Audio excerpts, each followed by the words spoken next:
Madame, Monsieur, bonsoir et merci d'avoir pris ce rendez-vous de l'information. Voici le sommaire de cette édition. Le duo Irénée Agossa et Florentin Korwe étaient à la maison des jeunes d'Akwakwa ce mardi devant de nombreuses filles et fils Froula et cet ordre dans le cadre de la campagne électorale. Vous suivez le point dans cette édition. Les femmes Union progressiste de Godomé ont manifesté leur attachement au duo Talon Talata ce mardi 30 mars.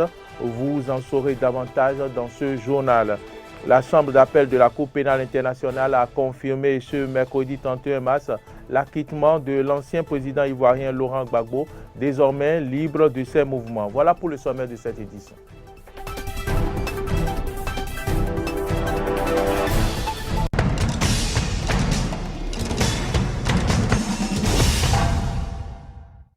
Bienvenue à toutes et à tous. Meeting du duo Korwe Agossa à la maison du peuple d'Akwakwa ce mardi à Cotonou. Nombreux étaient donc les filles et fils Khoula et secteurs du littoral qui ont apporté leur soutien aux candidats. Carole Olaye, Romary Devoshi pour le point.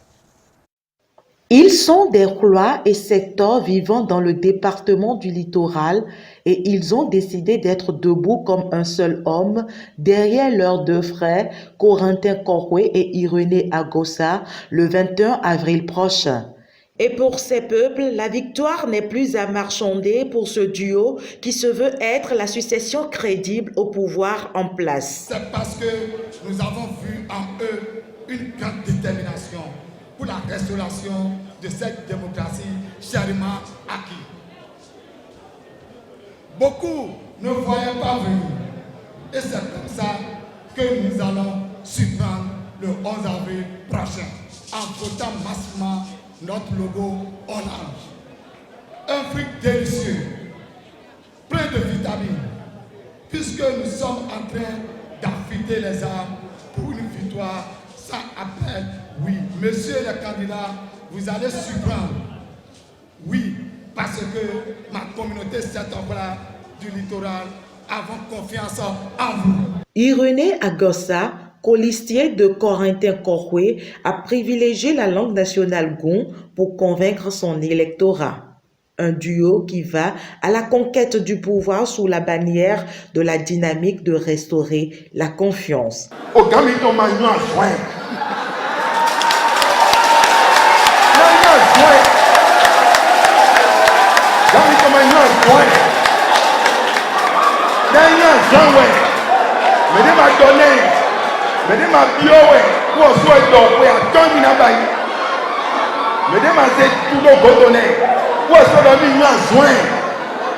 Et donc je connais le temps. Je le ferai en 5 ans. Le roi d'abord. Dès qu'il y a un soin dit, comme il tombe au doigt, oui. Il attend, à soi dit nous. N'a pas parlé de vous. Il m'a redoublant dit. Il m'a redoublant dit. Des taïdos et oignons. Quand on s'est dit, il y a un miton les fenêtres, il y a un miton les filles, baba miton les filles. Automiton sien, il donne des diouets. Automiton, pédo powe. Automiton, mais, mino no pas pour le dire, no pas. Mais gang pého, mais, à mon moment, nous avons un béfi. Mais nous avons des togas ou fija mite. Parce que nous avons y kérékoua. Ok, écoute, dans ce groupe, il n'y a pas. Fija mite, il y a Iboniwa, mais les points n'ont pas. Au garde des voyous. Bon, mais j'ai nos frères d'ailleurs. Où on soit, mais faut dire pour nos jours. Pour des faux. Et maintenant, et ne l'homme non. Et ne l'homme zombo. Mi biodo. N'a nous s'est pédé. N'a azande ja. Mina se bakun yoyo de vodo tane. Au bakun ne. Où on soit un togan ho ho. Dans la liesse populaire, des promesses ont été faites par les candidats. Au nombre de celles-ci, on peut citer entre autres la baisse de la pression fiscale pour relancer et solidifier les liens commerciaux, le recrutement de jeunes diplômés et le retour des exilés politiques pour la reconstruction de la démocratie et de l'unité nationale. Le duo Talon-Talata est dans les cœurs des femmes Union progressiste de Godomè. Je vous l'annonçais en titre. Elles ont manifesté leur attachement aux idéaux du duo ce mardi 30 mars en présence du maire de la commune d'Abomey-Calavi. Le point avec Kano François Rumbele-Rinto et Fiacre Voitan. De soutien, le duo Talon-Talata en reçoit depuis le démarrage de la campagne électorale pour le compte de la présidentielle du 11 avril 2021. Les femmes de l'Union progressiste de l'arrondissement de Godomè, avec à leur tête la deuxième adjointe au maire de la commune d'Abomey-Calavi, ont exprimé au prime abord leur reconnaissance au président Talon pour ses efforts de développement du pays, mais aussi pour le choix porté sur une femme pour être sa colistière. Reconnaissante des nombreuses réalisations du PAG dans la commune politique de Godomè et du choix de la colistière, les femmes progressistes de Godomè soutiennent de façon indéfectible le duo Talon-Talata et s'engagent résolument à œuvrer pour leur élection avec un taux de participation remarquable pour un chaos retentissant au soir du 11 avril. En présence de plusieurs autorités à divers niveaux, le maire Angelo Arwandino a estimé que c'est le moment idéal pour affirmer que l'heure a sonné pour l'ensemble des femmes béninoises car le Bénin aura bientôt une femme vice-présidente. L'heure a sonné pour les femmes béninoises de prendre conscience, de croire en elles-mêmes. L'honorable Sedami l'a dit tout à l'heure. Aujourd'hui, c'est une femme qui est la policière de notre président. Et qui est déjà président. Ou bien? Et désormais, elle sera à côté pour souffler à l'oreille du président les femmes et les femmes. Une maman que moi j'appelle maman la paix. Elle vit la paix. On sent autour d'elle la paix. Elle est une dame qui dit, qui fait du moins ce qu'elle dit et vit ce qu'elle prêche. Le mot d'ordre ainsi connu, il va falloir attendre le soir du 11 avril 2021 pour corroborer l'ambition de ces braves femmes de l'Union progressiste de Godomè de voir le duo Talon-Talata remporter. Toujours parlant de la campagne électorale, le candidat Talon et sa colistière étaient à Dassazoumè ce lundi 29 mars 2021. Le président Patrice Talon, candidat à sa propre succession, s'est adressé à la population de Dassazoumè. Suivez ici le compte rendu. L'équipe de campagne du duo Patrice Talon, Mariam Talata Zimé était ce lundi à Dassazoumè. Au palais des sports de la commune, le président Talon a promis terminer le job. Ça y est, c'est fini maintenant. Notre misère, notre souffrance pour aller d'une région à l'autre. Pendant les 5 années à venir, nous allons terminer le job en ce qui concerne le bitume, le goudron, pour aller dans toutes les communes du Bénin. Autant l'industrie ne s'arrêtera point, autant l'asphaltage et l'assainissement gagneront Dassa en grande envergure. Pour le président Patrice Talon, il est possible de faire du Bénin une puissance économique à partir de la puissance agricole. Vous savez que le Brésil est devenu une puissance en passant par l'agriculture. Grand pays de production agricole.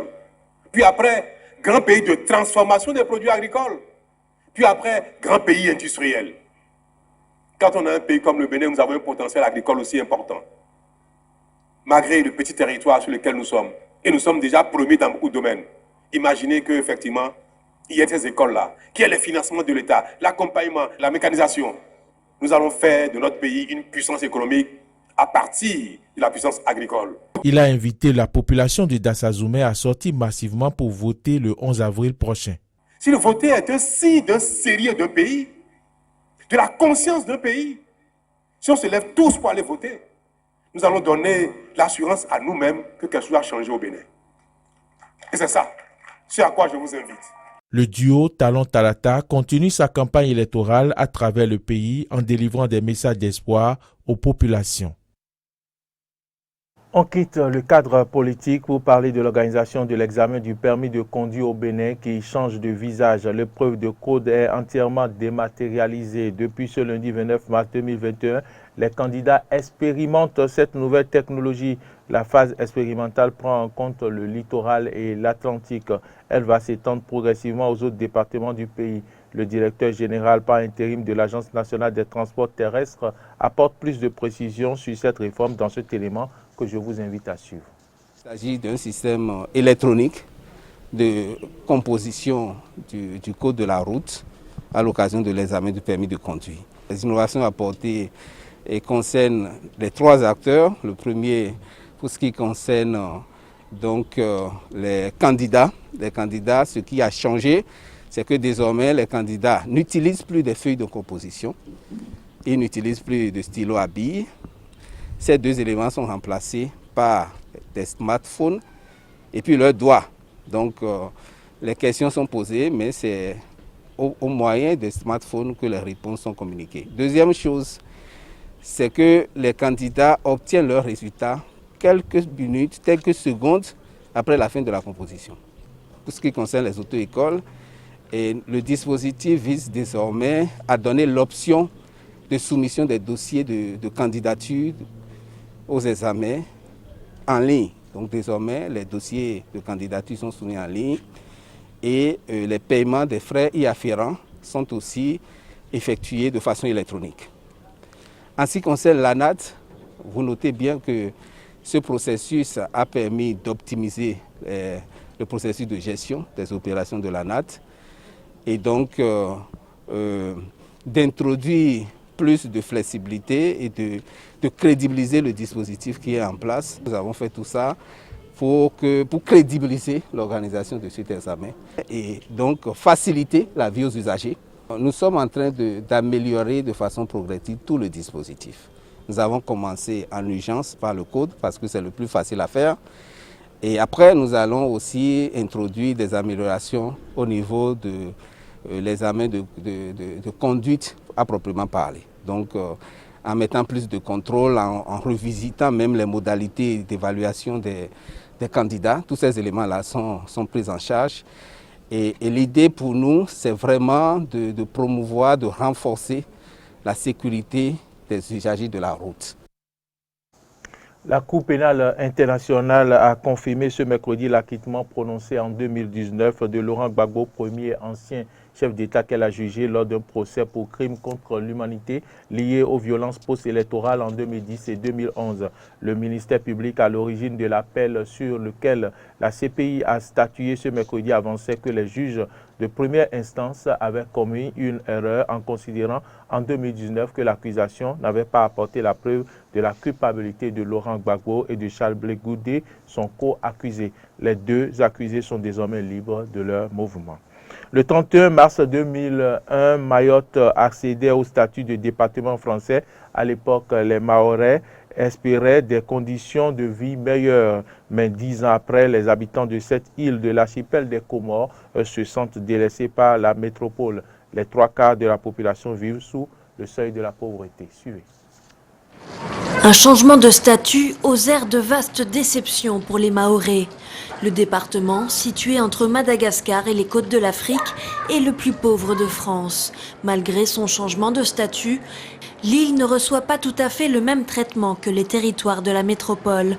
Pas de couverture maladie universelle, ni congé paternité, mais des impôts et des taxes supplémentaires. Un traitement à deux vitesses que dénonce une partie des Mahorais. On est toujours à la traîne. Il y a des spécificités concernant le handicap. Les conventions collectives, les codes de la sécurité sociale et de l'action sociale ne s'appliquent toujours pas. Par contre, quand il s'agit de ponctionner, le droit commun s'applique à la taxe d'habitation ou à l'impôt sur le revenu. Depuis 10 ans, les mouvements sociaux rythment la vie du département insulaire, alors que le Code du travail s'y applique en quasi-totalité depuis seulement 3 ans. Et la route vers l'égalité sociale avec la France métropolitaine semble encore bien longue, en attestent des allocations familiales bien inférieures. Cette égalité, c'est ce qu'appellent de leur vœu de nombreux habitants de l'île. Mais un alignement trop rapide sur l'Hexagone pourrait bien nuire aux habitants, selon le MEDEF mahorais. Nous ne sommes pas contre un alignement plus rapide, mais il faut une étude d'impact au préalable. Lorsque le Code du travail de droit commun est entré en vigueur, on est passé aux 35 heures. Le résultat, c'est que le salaire net des salariés a baissé. L'un des arguments opposés par Paris contre une égalité de traitement n'est autre que le risque de créer un appel d'air vers l'île, déjà en proie à une forte immigration clandestine. À chaque fois, Paris nous oppose l'argument de l'appel d'air quand on réclame l'équité et la justice pour les Mahorais. C'est insupportable. On veut en finir avec cette aberration. Pour une population de 256 000 habitants, l'île recense 48% d'étrangers. Conséquence de ces flux migratoires, une grande partie de la population mahoraise vit avec très peu de ressources. Selon une étude de l'INSEE, en 2018, 77% des habitants de l'île vivaient sous le seuil de pauvreté nationale, soit 5 fois plus qu'en métropole. La situation sanitaire en France a été évoquée hier soir à l'Élysée. Le Premier ministre Jean Castex s'est entretenu avec Emmanuel Macron avant un nouveau conseil de défense ce jour. Près de 40 000 nouvelles contaminations sont enregistrées en moyenne par jour avec un taux d'incidence élevé en Île-de-France. De nouvelles mesures sont attendues. Saison estivale qui pourrait briser le moral des Français. Dans l'attente de la prise de parole d'Emmanuel Macron, le Conseil scientifique met en garde. Si aucune mesure supplémentaire n'est prise, l'été 2021 ne sera pas similaire à celui de l'année passée. Il serait erroné de penser que l'état de l'épidémie en juin 2021 sera nécessairement identique à ce qu'il était en juin 2020. L'intensité et la nature des mesures de contrôle mises en œuvre au cours des 2 mois qui viennent sont un élément clé pour anticiper l'état de la pandémie en juin 2021. Une circulation importante du virus par rapport à l'année dernière, en cause notamment les variants, qui ont mis en grande difficulté les hôpitaux. Leurs services de réanimation ont désormais dépassé le pic de la 2e vague. Selon le Conseil scientifique, de nouvelles souches pourraient aussi faire leur apparition. Plusieurs médecins annoncent devoir faire un tri des patients en Île-de-France, où la situation se dégrade de jour en jour. Une ligne rouge absolue selon le ministre de l'économie Bruno Le Maire. L'offre des soins dans les hôpitaux se voit également dégradée, selon le professeur Gilles Pialou. À l'approche du week-end de Pâques, le ministre de l'Intérieur annonce un durcissement des contrôles de police.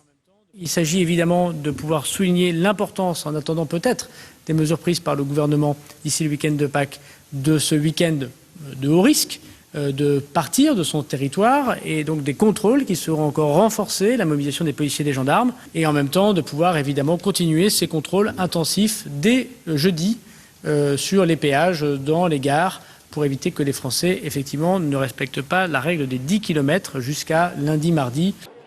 Même si le Conseil scientifique ne nie pas les effets de la vaccination, elle semble trop faible pour imaginer un été loin de l'Hexagone. Si le président n'exclut pas de nouvelles mesures visant à faire reculer l'épidémie, il souhaite analyser l'efficacité de celles déjà mises en place. Une temporisation qui n'est, semble-t-il, pas vue d'un bon œil par de nombreux experts. En attendant le Conseil de sécurité sanitaire ce mercredi, 19 départements sont pour le moment soumis à des restrictions sanitaires renforcées. La répression sanglante se poursuit en Birmanie. Les États-Unis ordonnent à leurs diplomates non essentiels de quitter le pays, alors qu'un conseil de sécurité de l'ONU se tient ce jour. Le secrétaire général des Nations Unies appelle la communauté internationale à plus d'engagement et d'unité.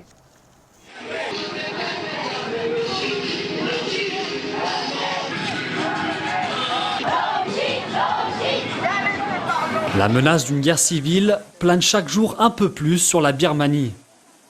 Les factions ethniques, elles aussi prises pour cible par l'armée lors de frappes aériennes, se déclarent désormais prêtes à se joindre au peuple pour lutter contre l'oppression militaire.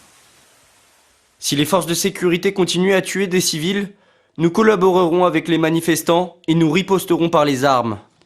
Ce week-end, l'Union nationale Karen, l'une des plus grosses factions armées du pays, a été prise pour cible par les raids aériens, après s'être emparée d'une base militaire, tuant 10 soldats pendant que les militaires tenaient samedi matin des célébrations de la journée des forces armées dans la capitale. Signe de la gravité de la situation, c'est la première fois depuis 1995 que les militaires birmans s'en prennent à cette ethnie. Des dizaines de blessés, incluant femmes et enfants, ont depuis traversé la frontière pour se réfugier en Thaïlande, où des médecins les ont pris en 1000 personnes. Depuis ce week-end, plus de 3000 personnes ont tenté de fuir le pays pour se réfugier en Thaïlande. Mais dans un souci de protection des frontières, le Premier ministre thaïlandais a fait intervenir l'armée pour les en empêcher, sans toutefois avoir recours à la violence, explique-t-il. Nous avons discuté avec ceux qui sont entrés en Thaïlande. Nous leur avons demandé s'ils avaient des problèmes dans leur région. Et quand ils ont dit qu'il n'y avait pas de problème, nous leur avons simplement demandé de retourner d'abord sur leur terre. Nous leur avons demandé. Nous n'avons pas utilisé la force. Si la communauté internationale est d'accord pour dénoncer les agissements de l'armée birmane, une divergence oppose toujours certains pays concernant l'adoption de sanctions. Contrairement aux États-Unis et au Royaume-Uni, la Russie et la Chine, bien qu'affirmant leur opposition à la violence de la junte, refusent pour le moment d'appliquer toute sanction à l'égard du pouvoir en place. La réunion du Conseil de sécurité de ce mercredi a pour objectif, avec la communauté internationale, de trouver un terrain d'entente pour venir en aide au peuple birman. Depuis le coup d'État du 1er février dernier, qui a fait tomber la chef du gouvernement civil Aung San Suu Kyi, plus de 500 personnes ont péri sous les balles des forces armées. L'association d'assistance aux prisonniers politiques, une ONG thaïlandaise, estime que ce bilan est sans doute bien plus élevé. Madame, Messieurs, c'est ici que se referme ce journal. Si vous l'avez suivi, merci de votre fidélité. Bonne suite de nos programmes et à demain.